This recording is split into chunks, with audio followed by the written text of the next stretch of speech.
Every summer, something that used to be as predictable as sunscreen and mosquito bites is quietly disappearing from American neighborhoods, and it is rewiring an entire generation's relationship with money. I'm talking about the teen summer job. You know, the rite of passage where you'd spend June through August scooping ice cream, folding clothes at the mall, or lifeguarding at the local pool, where you learn that earning $20 meant standing on your feet for 3 hours, dealing with difficult customers, coming home smelling like French fries. And what's happening right now is that teen summer jobs are completely disappearing. Summer employment for adolescents has been in free fall since 2000. We went from about 70% of teens working in the late 1980s in the summer to 36% in 2023.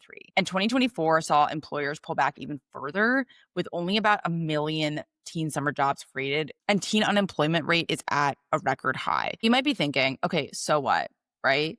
But what you might be missing is that these jobs were not just about spending money for the school year. They were a way for teenagers to learn about money psychologically. Without them, we are completely changing how young people learn about and handle money. Today's teens are getting their financial education from a very different place: TikTok and Instagram. Gen Zers are nearly 5 times more likely to get financial advice from social media than adults who are 40 or older. And while there is some good content out there, the fundamental psychology of this information is completely different. So, what happens when an entire generation learns about money from influencers instead of actually working themselves? And that is what we are about to find out. So I want to talk about what we're really losing here. I believe that summer jobs really do teach lessons that no amount of TikTok videos can replicate. And I want to talk about a couple of the lessons that come with working a summer job. The first, like I said before with my experience, is the visceral connection between time and money. When you are making 7.25, 8, $9 an hour, you feel every dollar. You understand that money does not just appear in your account. It is extracted from your time, your energy, sometimes your dignity, and it can help you understand the time value of money. The second thing is that earning money can suck, and that is important to know. And I know that might sound harsh, but it's very important for building a healthy money psychology. When earning feels easy, spending feels easier. And your first job teaches you that some money making is boring, repetitive, and sometimes unpleasant. And I think it does a disservice to leave it to the people on TikTok to teach personal finance, because a lot of the stuff we see on social media makes earning look effortless. The third thing is the emotional weight of earned versus given money. There's actual neuroscience behind this. When you physically earn money, standing, walking, lifting, dealing with people and earning money, your brain processes it differently than money that you get from your parents or other means, money that's given to you. And it creates what researchers call payment depreciation, right? Like the more effort something costs you, the more you value it. The last thing that summer jobs really teach you is workplace dynamics and hierarchy. You have to typically work under a boss. You have to navigate workplace politics. Sometimes you have to do things you don't want to do for money. And I'm not talking about things that are illegal. I'm just talking about kind of annoying, unpleasant things. And these aren't just life lessons, they are money psychology lessons about the relationship between work and compensation. And so then when I see TikTok videos that are like passive income or like easy side hustles that make $1,000 a week, I think about this a lot, right? Like real work, the kind that most people do to pay the bills, often involve dealing or doing things you don't really want to be doing. And if you've never experienced that, you might chase financial fantasies instead of building real wealth. Related to this is the idea of boredom. This is huge. Most money making can be boring. Most riches do not happen overnight, and building wealth is often not that sexy and very long and boring and sustainable over time. However, boredom can build psychological resilience. So when you learn to tolerate boring work for money, you can then tolerate boring investments, boring budgets, boring debt payments, etc. Research shows that immediate gratification seeking, which boredom helps combat, is one of the biggest barriers to long-term financial success. So what happened? Why did teen summer jobs disappear? It's not just one thing. It's kind of a combination of economic, cultural, and technological changes. So first things first is economic factors. Post-pandemic, I think a lot of businesses got more cautious about hiring. And a lot of companies scaled back on these lower paying seasonal jobs because they weren't sure about customer demand. So they didn't want to take the risk of hiring somebody. The second is adults taking these jobs. I think we're in a current shakier job market. A lot of workers are having trouble finding jobs. And so I think we are now seeing many jobs that were formerly held by teens are now held by older workers, particularly in food service. And we're seeing this also as later stage layoffs are happening. Older adults are finding themselves having to work in retirement age.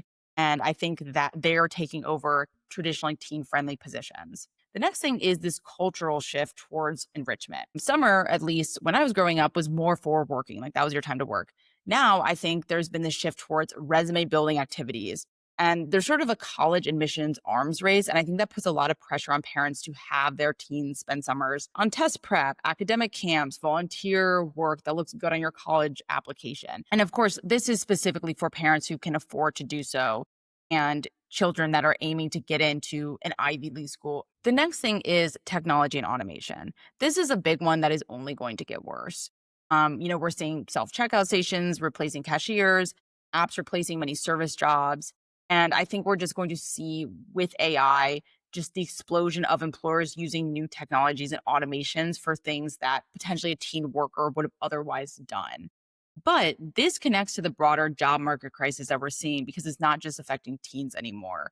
It's really affecting college graduates and just young people generally. The Federal Reserve Bank reports that 2025 is among one of the most challenging job markets for recent college graduates in the last decade. Entry level hiring is down. Unemployment for recent college grads is quite high, much higher than the nation's overall jobless rate. And so, if you kind of think about it, it has a cascading effect, right? Like, if a 22-year-old with a college degree is having trouble finding entry level work, maybe they'll shift down into these jobs that normally a teen would potentially use. As I said before, I think AI is also eating up a lot of these entry level jobs, those simple repetitive jobs that would have been well suited for a teenager or a new graduate. And we see kind of a lot of doom and gloom and worrisome headlines about that only getting exacerbated in the future. For example, the CEO of Anthropic warned that AI could wipe out half of all entry level white collar jobs in the next 1 to 5 years. And lastly, there actually has been a shift around corporate policies and liability concerns. Some corporations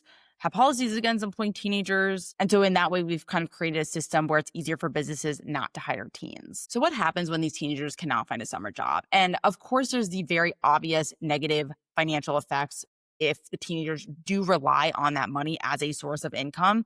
But I want to focus on the kind of lesser talked about aspect of this, which is the financial lessons you get from a summer job and kind of what is lost there and like where are teens learning about money now. And from my perspective, they have just fully shifted to social media where the curriculum is designed by algorithms and the professors are 20-year-old influencers. Almost 50% of Gen Z who received financial advice recently got it from a social media influencer. Survey after survey and headline after headline has shown how Gen Z has fully embraced financial learning from TikTok. That is their primary source of financial education. And let me just be clear in that some of this content is genuinely helpful. I am also a financial content creator. There are creators who break down complex topics who are genuinely helpful and can help teenagers learn basic financial concepts. But the fundamental psychology is completely different from learning through work because learning from an influencer versus learning through work, it's passive instead of experiential. You can watch someone explain why you should save money instead of feeling what money actually represents through a job.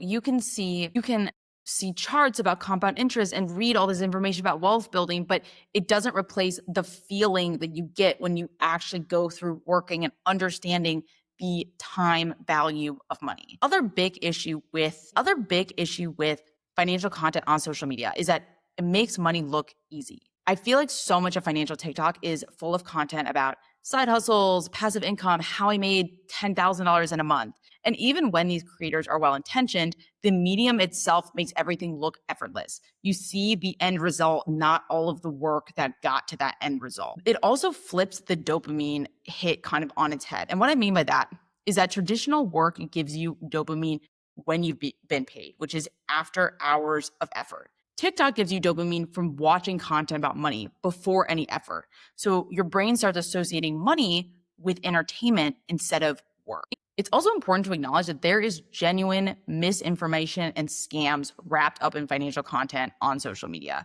Research shows that Gen Z trusts financial influencers, but 27% of social media users have fallen for financial advice that turned out to be false or misleading. And I want to back up and just underscore that what is missing from social media when it comes to financial education is the emotional resistance to spending that comes from earning. When you have never stood on your feet for 8 hours to make $80, spending $80 doesn't trigger the same psychological response, right? It's just numbers on a screen. And I'm not saying you need to stand for 8 hours to understand that, but learning by doing is one of the most powerful reinforcement mechanisms we have to actually learn behavior. It's also so important, as I said before, to understand that most wealth building is boring. Successful investing is often buying index funds and waiting for decades. Successful budgeting is tracking your expenses and then saying no to things you want.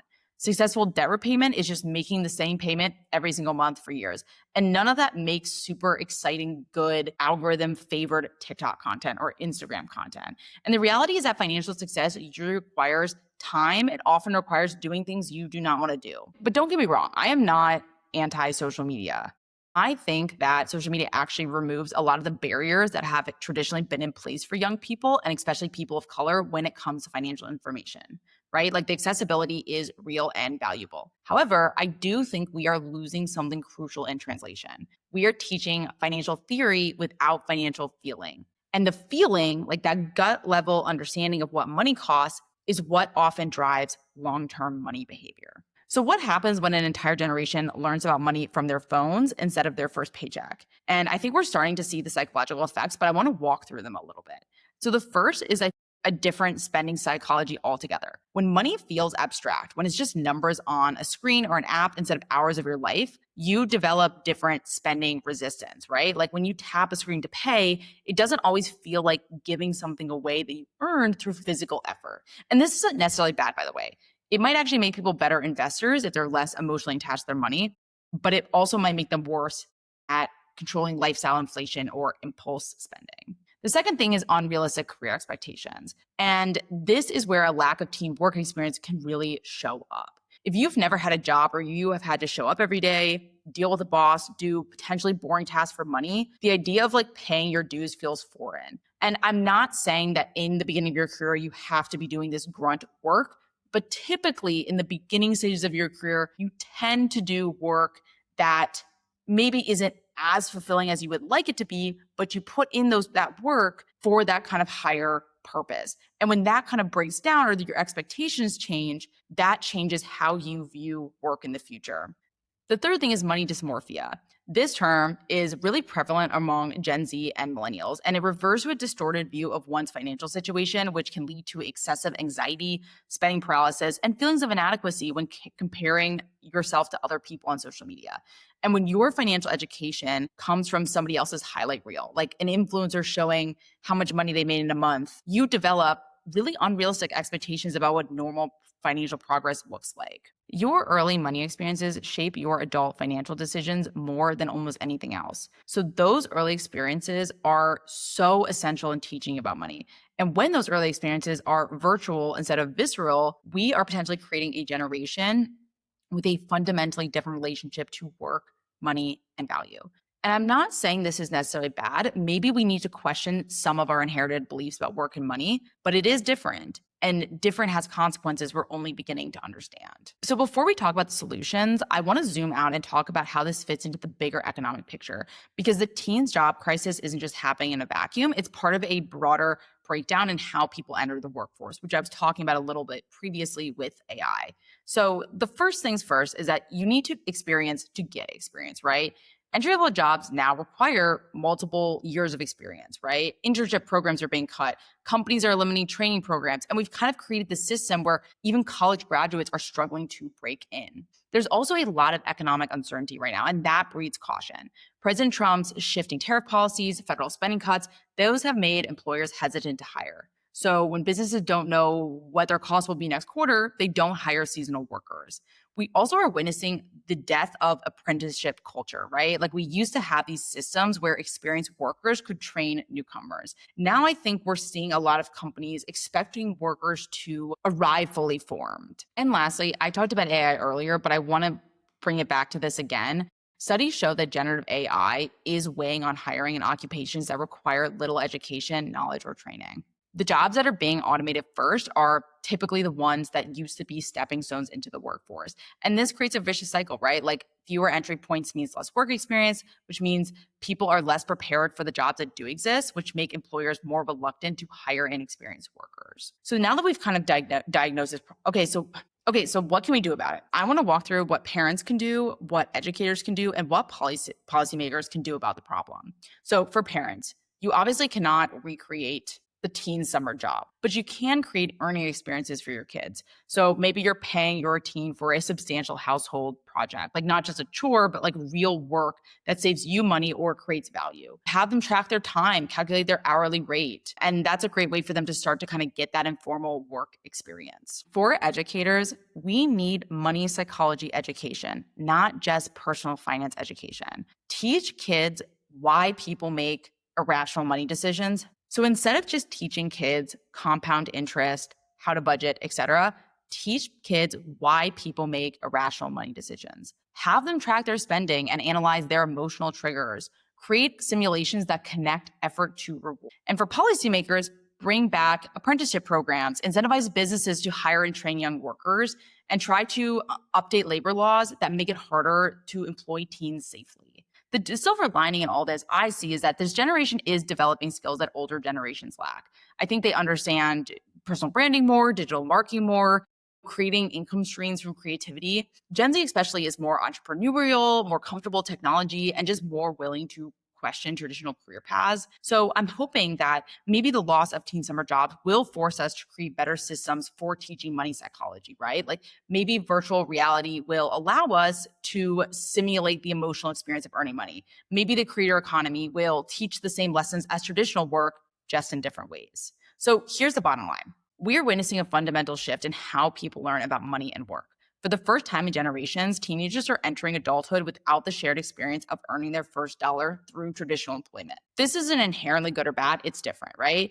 The psychological foundations of financial behavior is changing. Money feels more abstract. Work feels more optional. Some of these changes might be positive. Maybe we just need to question the idea that suffering builds character. Maybe the gig economy and the creator economy offer better paths to financial independence than a teen summer job. But we can't afford to lose the core lessons that work used to teach. That money comes from somewhere, that somewhere often involves doing things with effort over time. And understanding this is very important for long-term financial health. If you're interested in learning more about the connection between money and psychology and culture, hit the subscribe button for more deep dives in the future.